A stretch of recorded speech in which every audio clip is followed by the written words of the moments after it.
3 months ago, I made my first journey to Malik, the southern colony's capital and Mars's largest city. With over 100,000 residents and the planet's only fully industrialized hub, Malik pulsed with ambition, industry, and menace. We boarded the Turb at dawn in Harlem City, excitement sparking in the cold Martian air. After a supply stop at Mariner Valley, where future Mariner City clawed itself out of red dust, we pushed onward. Martha, always bright-eyed, spoke of living there someday.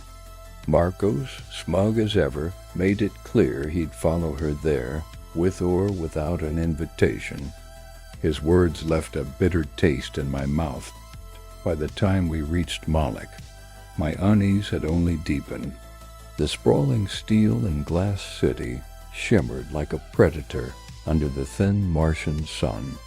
"Welcome to the city of dreams," Marcos sneered. As we disembarked, "Hope you're ready to fight for your place here, Mesvin." His voice dripped venom, and I could feel the challenge in his eyes. Beneath the surface, Malik revealed its true form, a colossal, spiraling metropolis descending into the Martian crust.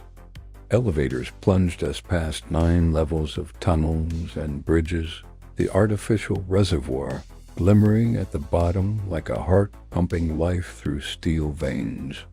The engineering was breathtaking, but the city felt alive in another way. Watchful, hostile, dangerous security officers shadowed our every move, insisting it was for our protection.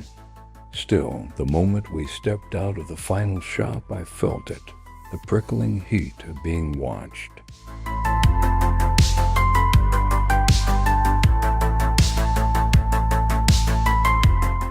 A group of men lingered near the entrance, eyes fixed on us with predatory precision.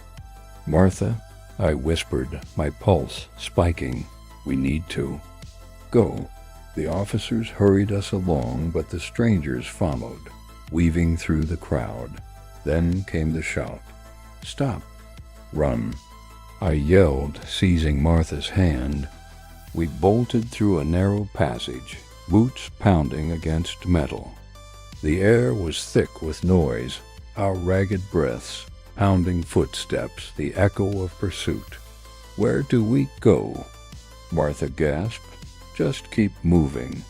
We twisted through tunnels until I spotted a service alley. Ducking behind crates, we held our breath as the men stormed past. For a fleeting second, silence returned, then footsteps approached again. They were doubling back. "This way," I hissed, dragging Martha toward a half-open maintenance door. We slipped inside, swallowed by the darkness of a service tunnel.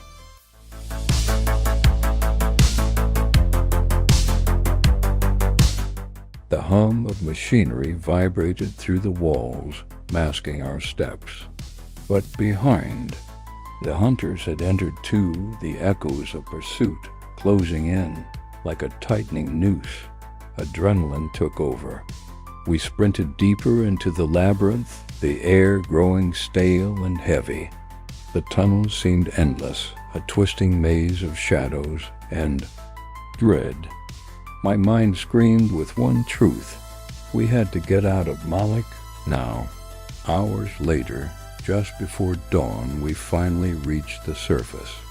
Malik still glowed with its perpetual artificial daylight, a city that never slept, a city that never forgave. Martha wanted to stay longer, but my nerves were frayed raw. Even Marcos' usual jabs carried a sharper edge. When Martha asked whether Malik might be preparing for war, Marcos, usually so arrogant, grew solemn. "Trust me, I've seen armies building up before. Malik reeks of it." His words chilled me more than the chase.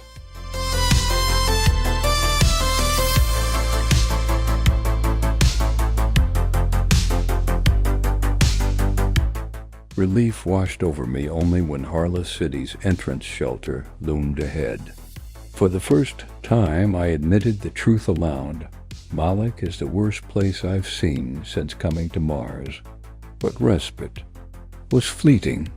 Back in Harla, Marcos cornered me, his tone dripping with menace.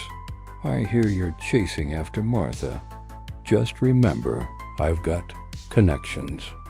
You can't win against me. I met his glare with steel.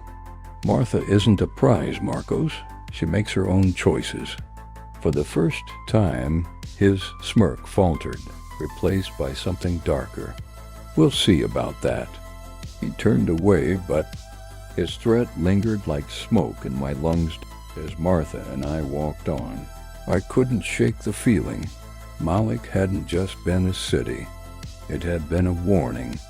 And Marcos, my rival, my shadow, wasn't done with me yet.